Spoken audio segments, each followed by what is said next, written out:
ಭ್ರಷ್ಟ ಮಂತ್ರಿ ನಾಗೇಂದ್ರ ಅವರ ಬಗ್ಗೆ ಮಾನ್ಯ ಮುಖ್ಯಮಂತ್ರಿಗಳು ತಳೆದಿರುವಂತಹ ನಿರ್ಧಾರವನ್ನು ನೋಡಿದರೆ ಯಾವುದೇ ಕಾರಣಕ್ಕೂ ಕ್ಯಾಬಿನೆಟ್ಟಿಂದ ಕೈ ಬಿಡಲ್ಲ ಅನ್ನುವ ಚರ್ಚೆ ಇವತ್ತು ಆಡಳಿತ ಪಕ್ಷದಲ್ಲಿ ಏನು ಮಾಡ್ತಾ ಇದ್ದಾರೆ, ಇದೆಲ್ಲವನ್ನು ಕೂಡ ನೋಡಿದರೆ ಕಾಂಗ್ರೆಸ್ ಸರ್ಕಾರ, ಕಾಂಗ್ರೆಸ್ ಪಕ್ಷ ಮತ್ತೊಮ್ಮೆ ರುಜುವಾತು ಮಾಡಿದೆ.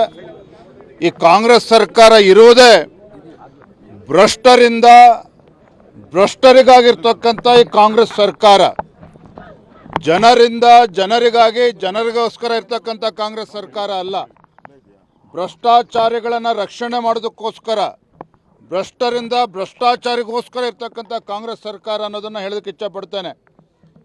ಇವತ್ತೇನು ದಲಿತರ ಬಗ್ಗೆ ಮೊಸಳೆ ಕಣ್ಣೀರನ್ನು ಹಾಕ್ತಾ ಇದ್ದೀರಲ್ವ ನಾಗೇಂದ್ರ ಅವರು, ಕಾಂಗ್ರೆಸ್ ಸರ್ಕಾರದವರು, ಎಲ್ಲಿತ್ತು ನಿಮಗೆ ದಲಿತರ ಪರವಾಗಿರ್ತಕ್ಕಂಥ ಕಾಳಜಿ? ವಾಲ್ಮೀಕಿ ಅಭಿವೃದ್ಧಿ ನಿಗಮದ ಹಣವನ್ನು ಲೂಟಿ ಮಾಡಬೇಕಾದ್ರೆ ದಲಿತರು ನೆನಪಾಗಲಿಲ್ವಾ ನಾಗೇಂದ್ರ ಅವರೇ? ವಾಲ್ಮೀಕಿ ಅಭಿವೃದ್ಧಿ ಹಣವನ್ನು ಲೂಟಿ ಮಾಡಬೇಕಾದ್ರೆ ರಾಹುಲ್ ಗಾಂಧಿ ಅವ್ರಿಗೆ, ಕೆ.ಸಿ. ವೇಣುಗೋಪಾಲ್ ಅವ್ರಿಗೆ, ಡಿ.ಕೆ. ಶಿವಕುಮಾರ್ ಅವ್ರಿಗೆ ದಲಿತರ ಹಣ ಅಂತೇಳಿ ನೆನಪಾಗಲಿಲ್ವಾ? ಇವತ್ತು ದಲಿತರ ಮೇಲೆ ಅಂತೇಳಿ ನಾವು ಟಾರ್ಗೆಟ್ ಮಾಡ್ತಿದ್ವಿ ಅಂತೇಳಿ ನಮ್ಮ ಮೇಲೆ ಆರೋಪ ಮಾಡ್ತಿರಲ್ಲ. ನಿಮ್ಗೇನಾದರೂ ನಾಚಿಕೆ ಮಾನ ಮರ್ಯಾದೆ ಕಾಂಗ್ರೆಸ್ ಸರ್ಕಾರಕ್ಕೆ ಏನಾದ್ರು ಇದ್ದರೆ ಈ ಸಬಬನ್ನು ಕೊಡುವುದನ್ನು ಬಿಟ್ಟು ದಲಿತರ ಅಭಿವೃದ್ಧಿಗೆ ಮೀಸಲಿಡ್ತಕ್ಕಂಥ ಹಣವನ್ನು ಲೂಟಿ ಹೊಡೆದಿರುವಂತಹ ನಾಗೇಂದ್ರ ಅವ್ರನ್ನ ಸಚಿವ ಸಂಪುಟದಿಂದ ಕೈ ಬಿಡಬೇಕು. ಮಾನ್ಯ ಮುಖ್ಯಮಂತ್ರಿಗಳು ಕೇಳೋದಕ್ಕೆ ಇಚ್ಛಪಡ್ತೇನೆ. ಇವತ್ತು ಸಿದ್ದರಾಮಯ್ಯನವರು ಕೂಡ ಮಾತನಾಡಬೇಕು. ಮಾಜಿ ಮುಖ್ಯಮಂತ್ರಿಗಳು ಯಾಕೆ ಹಿಂದಿನ ಮುಖ್ಯಮಂತ್ರಿಗಳು ಸಿದ್ದರಾಮಯ್ಯನವರು ನಾಗೇಂದ್ರ ಅವ್ರನ್ನ ಸಚಿವ ಸಂಪುಟದಿಂದ ಡ್ರಾಪ್ ಮಾಡಿದ್ರು? ಇಂದಿನ ಮುಖ್ಯಮಂತ್ರಿಗಳು ಡಿ.ಕೆ. ಶಿವಕುಮಾರ್ ಅವರು ಅವ್ರನ್ನ ಕ್ಯಾಬಿನೆಟ್ ತೆಗೆದುಕೊಂಡಿದ್ದಾರೆ ಅಂತೇಳಿದರೆ ಅಂಥ ಬದಲಾವಣೆ ಏನಾಗಿತ್ತು? ಏನೋ ಕ್ಲೀನ್ ಚಿಟ್ ಕೊಟ್ಟಿದ್ರಾ? ಎನ್ಫೋರ್ಸ್ಮೆಂಟ್ ಡೈರೆಕ್ಟರೇಟ್ ಕ್ಲೀನ್ ಚಿಟ್ ಕೊಟ್ಟಿದೆಯಾ? ಯಾರು ಕ್ಲೀನ್ ಚಿಟ್ ಕೊಟ್ಟಿದ್ದಾರೆ ನಿಮಗೆ? ಯಾವುದೇ ಕ್ಲೀನ್ ಚಿಟ್ಟು ಸಿಕ್ಕಿಲ್ಲ. ತನಿಖೆ ನಡೀತಾ ಇದೆ, ಚಾರ್ಜ್ ಶೀಟ್ ಕೂಡ ಸಲ್ಲಿಸಿದ್ದಾರೆ.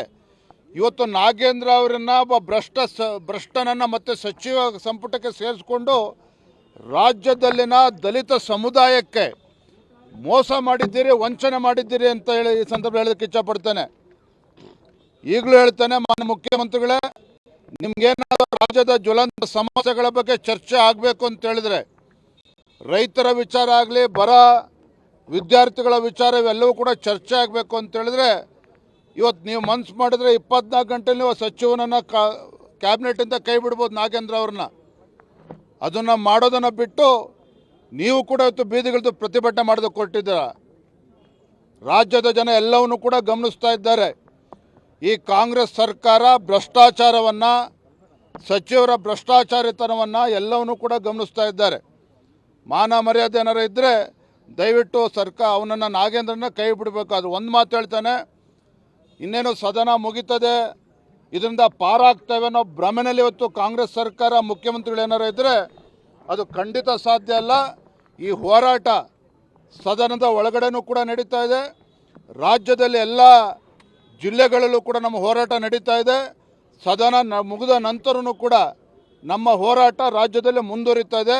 ಈ ಎಚ್ಚರಿಕೆಯನ್ನು ಮಾನ್ಯ ಮುಖ್ಯಮಂತ್ರಿಗಳು ನಾನು ಇವತ್ತು ನೀಡ್ತಾ ಇದ್ದೇನೆ.